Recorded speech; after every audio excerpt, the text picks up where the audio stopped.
들었으면 좋겠습니다. 자, 이제 여호수아가 민족의 리더십으로 서서 그들을 땅으로, 하나님 주신 땅으로 인도해야 하는데, 두려움에 있는 그에게 하나님은 이렇게 말씀하십니다. 이렇게 있죠? 예, 시작. 이제 너는 이 모든 백성과 더불어 일어나 이 요단을 건너 내가 그들 곧 이스라엘 자손에게 주는 그 땅으로 가라. 내가 네게 명령한 것이 아니냐. 강하고 담대하라. 두려워하지 말며 놀라지 말라. 네가 어디로 가든지 내 하나님 여호와가 너와 함께 하느니라 하시니라. 들어가라고 하시지만 그냥 들어가기만 하면 내 것이 되는 상황은 결코 아니었습니다. 왜냐하면 오래전부터 그곳에 살고 있던 가나안 7민족이 그 땅을 자신의 땅이라고 차지하고 살고 있었기 때문입니다. 또 그 땅에는 매우 견고한 성읍들이 버티고 있었습니다. 또 산악지대는 산악지대 나름대로 강대한 거인 족속들이 거하고 있었습니다. 결국 그들과의 싸움을 피할 수가 없는데 상대인 그들은 훈련받은 경험 많은 군사들이었습니다. 반면에 이스라엘의 이 출애굽 세대는 광야에서 불순종함으로 다 죽고 그의 후손들만이 지금 있습니다. 젊은 제네레이션이죠. 한 번의 경험을 전쟁하지 못했던, 그리고 변변한 무기도 그리고 훈련도 받지 못한 상태의 이스라엘 민족들입니다. 40년간의 천막 생활을 마치고 들어가야 할 땅, 그토록 소망하던 땅이 강 건너편에 보이지만 가라고 하시고 주셨다라고 말씀하시지만 막상 그 땅을 차지할 그 말씀을 받는 이스라엘 민족들에게는 쉽지만은 아니하였을 것이다 라는 것입니다. 이미 나라 없이 떠돈 지 430년, 광야의 40년, 그렇다면 이 광야의 삶이 불편하지 않게 느껴질 수도 있었을 것입니다. 또 안주함을 원하는 사람들의 성향은 서론 일들을 두려워하는 것들이죠. 미지의 땅에 대한 불안감, 전장에 대한 부담, 그리고 늘 편히 있었던 것에 대한 그런 편안함. 또 다른 어려움들이 그들 앞에 있었습니다. 그것은 그 땅을 위해 들어가기 위해서라면 넘쳐 흐르는 요단강물을 넘어가야 한다라는 것이죠. 마침 이 시기에 요단강물은 넘쳐 흐른다라는 표현이 맞습니다. 보리를 추수하는 계절, 북쪽에 있는 헐몬산에서부터 눈이 녹아서 요단강물을 가득 채워 발을 담게만 하면 휩쓸려버릴 그런 속도로 흐르고 있었던 시기였습니다. 그런데 하나님은 지금 이 시기에 그 땅을 주었으니 가라라고 말씀하십니다. 건너라 라고 하신 하나님은 지금 이 상황을 아시고 계십니다. 아멘. 하나님이 건너라 하실 때는 건너야 할 때가 된 적당한 최적의 시간입니다. 문제는 누구에 있습니까? 주셨다, 건너라 라고 하시는데 그 말씀 앞에 서 있는 나의 반응에 있는 것입니다. 지금 건너라 하시는 하나님은 어떤 분이십니까? 그들이 거하던 종살이하던 애굽의 10가지 재앙을 권해 기적을 보이셨습니다. 그들을 끌어내 오시고 홍해 바다를 갈라주셨습니다. 광야에 물이 없을 때 반석에서 샘물을 내주셨습니다. 메추리와 만나를 매일 쏟아부어 주셨습니다. 그들이 입은 옷이 해지지 않았습니다. 신발이 닳지 않았습니다.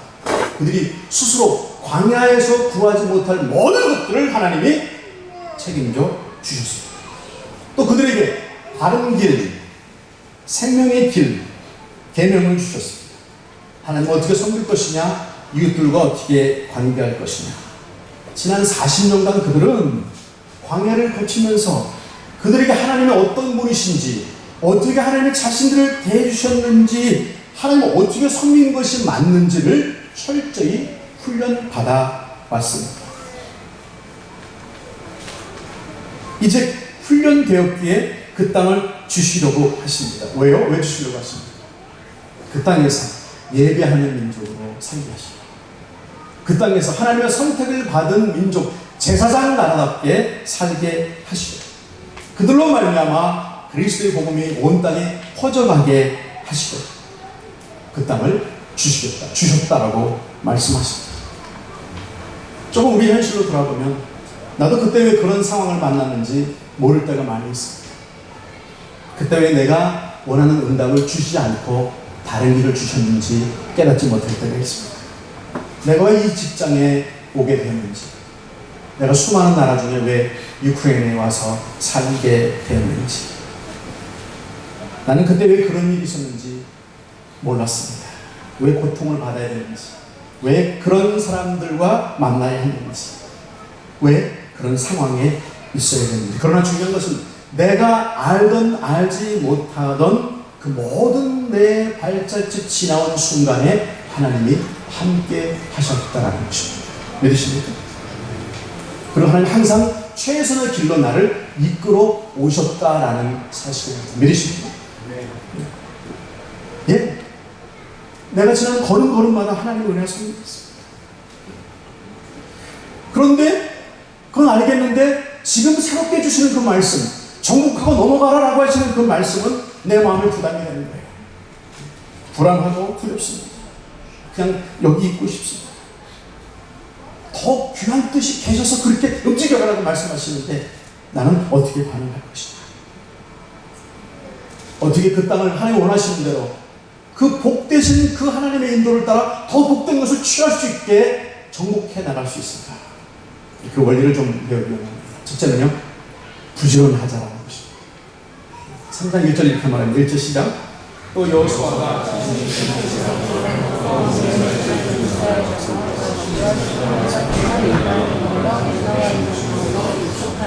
가라 하시는 명령을 들은 여호수아의 첫 반응은 무엇입니까? 아침 일찍 일어났다. 성경에 두 사람에 가서 그 모습을 찾아볼 수 있는데요. 전 사람 아브라함입니다. 자식을 죽여 나에게 드려라 라고 하시는데 그 황당한 요구에 아브라함은 아침 일찍 일어나. 자, 어렵고 힘든 순간에 리더십 여호수아는 아침 일찍 일어나 요단으로 갔다. 내가 우선 할 수 있는 반응은요, 하나님께 보여드릴 반응은 부지런했던 거예요. 하나님은 내게 주시지 않은 것들을, 내게 없는 것들을 내놓아라 하신 적이 한 번도 없으십니다. 이미 주신 것, 내가 할 수 있는 것들도 반응하시기를 원하시고 계십니다. 내가 어떤 것들로 먼저 하나님의 말씀 앞에 반응할 것이냐 찾고 행할 수 있어야 합니다. 일찍 일어났다.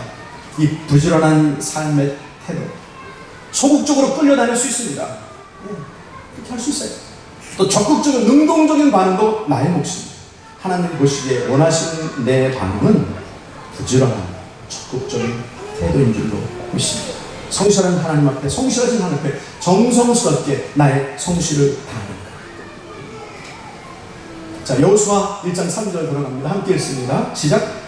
내가 모세에게 말한 바와 같이 너희 발바닥으로 밟는 것은 모두 내가 너희에게 주었노니. 여호수아를 지도자로 세우신 하나님은 그 전 지도자 모세가 하신 말씀을 다시 확인시켜 주시며 내 말씀은 변하지 아니했다라고 약속 재확인하십니다. 너희 밟은 곳을 다 주었노니. 무슨 말이에요? 과거형으로 기록했습니다. 이미 다 주어버리셨다라고 말씀하시는 거예요. 자, 정복할 땅이 있고 그리고 넘어와야 될 곳이 있고 하나님 가라라고 말씀하시는데 내 몫은 무엇입니까? 내가 부지런히 쫓아가 밟아야, 내 발로 밟아야 한다는 것이죠. 내가 실천해야 내 것이 된다. 하나님 내 용기와 실천과 내 땀을, 내 최선을 보시기를 원하십니다. 약속하신 그 땅은 언제 내 것이 됩니까? 내가 들어가 순종으로 정복할 때 내 것이 됩니다. 성경은 부지런한 삶을 자랑하고 있습니다. 예수님 말씀하십니다. 내 아버지께서 일하시니 나도 일한다.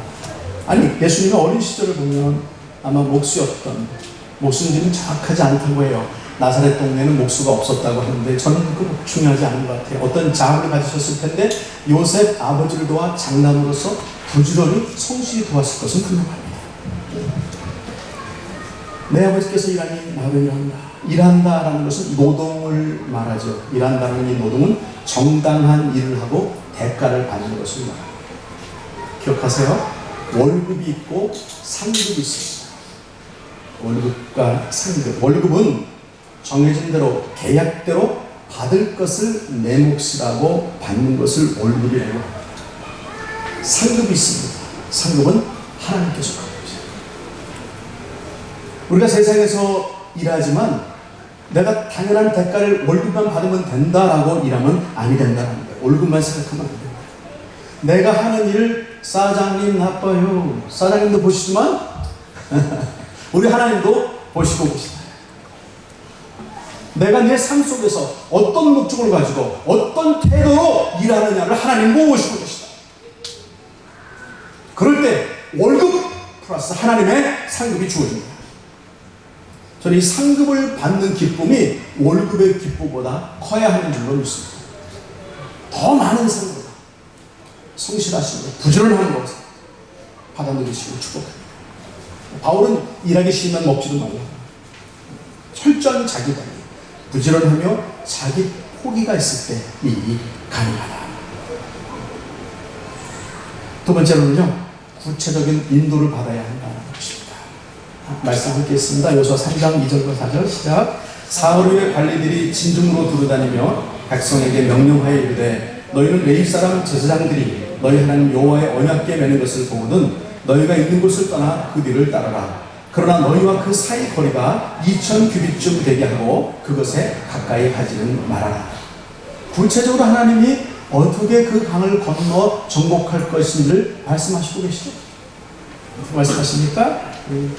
사흘 후에 날짜도 정해주시고 그 다음에 제사장들이 언약궤를 먼저 메고 요단강 물로 가라. 너희는 요단강 물로 가고 있는 언약궤를 맨 제사장들 무리를 800m를 뛰어서 바라보라 라고 말씀하십니다. 얼마나 구체적이십니까? 한 규빗은 40cm, 이것을 말합니다. 평균 40cm. 2000 규빗은 800m죠. 왜 뒤에 서서 거리를 두고 그 광경을 지켜보게 할게요?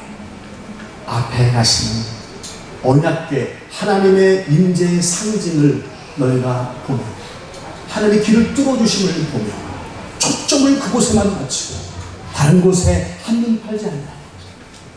말씀에 순종하며 쫓아오겠니? 앞서가신다.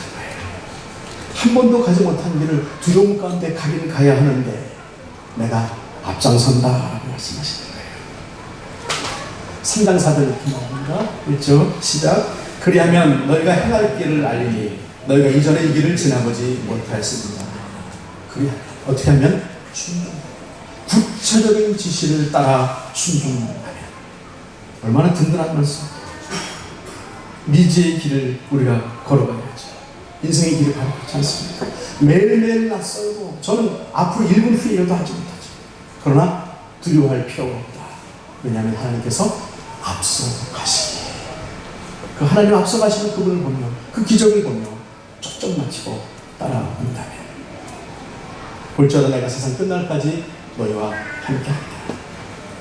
가끔씩 하나님 우리를 평탄한 길을 원하지만 평탄한 길로만 인도하시지는 아니하여 오셨습니다.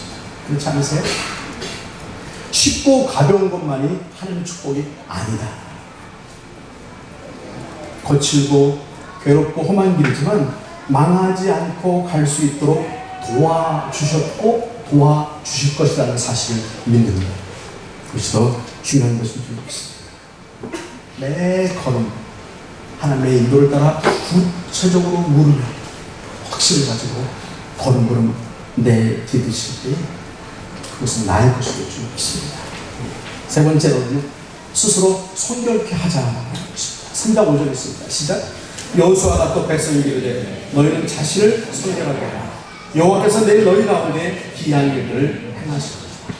이제 너희가 할 조건이 또 하나 있는데 그것은 뭐냐면 무기를 들어라, 신발을 씻고 그 다음에 발을 편하게 하라, 아침을 든든히 먹어라. 아니에요. 뭐라고요? 우선 할 것이다. 너희를 스스로 돌아가라. 문제 해결을 위해서 전략이나 방법, 공헌 다 중요한 것인데 더 중요한 것이 뭐라고요? 스스로를 섬기라. 내 삶의 발 나는 거룩합니다. 하나님이 나를 쓰실 만큼 준비되어 스스로 살펴보자. 여기 성결함이란 거룩하고 깨끗함, 하나님의 성품입니다. 하나님께서 우리와 함께 하신다면 무엇이 불가능합니까? 정말 중요한 것은 나는 그 하나님 앞에 어떤 모습입니까? 어떤 목적, 어떤 방법보다 더 중요한 것은 내가 하나님의 기준에 합당한가. 너희로 스스로 성적해. 미국에 남북 전쟁이 일어났습니다. 서로의 그 주장이 맞다라고 전쟁하는 거죠. 양쪽 다 하나님을 부릅니다. 예배합니다. 하나님 도와주세요라고 말합니다. 북군이 몰리게 되었습니다. 북군의 리더십은 아브라함 링컨이죠. 서로 맞다고 싸우는데 몰리게 되었습니다. 몰리는 처지자 참모가 아브라함 링컨에게 이렇게 말했다라는 기록이 있습니다. 대통령님, 하나님이 우리 편이실까요? 아브라함이 이렇게 대답했습니다. 하나님이 누구의 편인가가 중요한 게 아니라 내가 하나님 편인가가 중요합니다. 바다를 가른 모세의 지팡이가 위대한 것이 아닙니다. 모세가 하나님 편에 서 있었다는 것이 위대한 것입니다. 네 번째로는 이제 발을 내딛어야 한다는 것이죠. 3장 8절 함께 있습니다. 시작. 너는 언약궤를 맨 제사장들에게 명령하여 이르기를 너희가 요단 물가에 이르거든 요단에 들어서라. 계속 있습니다. 온 땅의 주 여호와의 궤를 맨 제사장들의 발바닥이 요단 물을 밟고 멈추면 요단 물 곧 위에서부터 흘러내리던 물이 끊어지고 한 곳에 쌓여집니다. 요단강 물가로 거기까지 가서 제사장들부터 먼저 그 넘쳐 흐르는 물에 발을 담궈라 라고 말씀하시는데 지금 생각의 방법은 무엇입니까? 다리가 갑자기 생기던가, 배가 준비되어 있던가, 터널이 뚫리던가, 아니면 물이 말라버리는 거죠. 하나님은 물을 마르게 하셨습니다. 성경은 오늘 본문에서 말씀하십니다. 저 북쪽 산으로부터 어떤 해프닝을 만드셔서, 어떤 일들을 만드셔서 물이 이곳으로 흐르지 않고 물길을 돌렸더라. 아마 제 생각에는 지진이 났을 것 같습니다. 그리고 좁은 계곡이 무너지고 닫혀버리면서 물들이 사방으로 퍼지게 하셨을 것으로 생각합니다. 충분히 하실 수 있으시죠. 나는 몰라요. 나는 방법도 모르고 할 힘도 없어요. 그러나 하나님은 하십니다. 문제가 해결되면 믿겠습니다 라고 말하지만 잘못된 것입니다. 우선 믿어야 문제가 해결될 것입니다. 내가 믿음으로, 온전한 믿음으로 발을 내디딜 때에 주님이 도보로 일하시더라. 내 몫이 있음을 잊지 않으시기를 축복합니다. 말씀을 좀 정리하기 원합니다. 아직도 우리 앞에 수많은 일들이, 어두운 구름들이 있을 수 있습니다. 현재 상황이 어둡고 절망스러울 때가 있습니다. 또 이제 새로운 새학기를 맞이해서 어떤 일들을 기대할 수도 있습니다. 요단강물이 내 앞을 계속 넘쳐들며 막아설 수도 있습니다. 그러나 주님은 분명히 약속하십니다. 적과 뿔이 흐르는 땅을 주었다. 넘어가 정복하라고요. 우리는 계속 새로운 것들을 정복해야 됩니다. 그리고 마감이 언제까지, 어디까지? 바로 마지막 그날에, 바로 그 땅에 가는 그날까지 정복하는 것입니다. 기억하십시오. 정복할 땅이 내 앞에 있다. 삶의 부지런한 태도를 반영하라. 매 순간 구체적으로 그분의 인도를 원하며 구하며 순종하고 쫓아가라.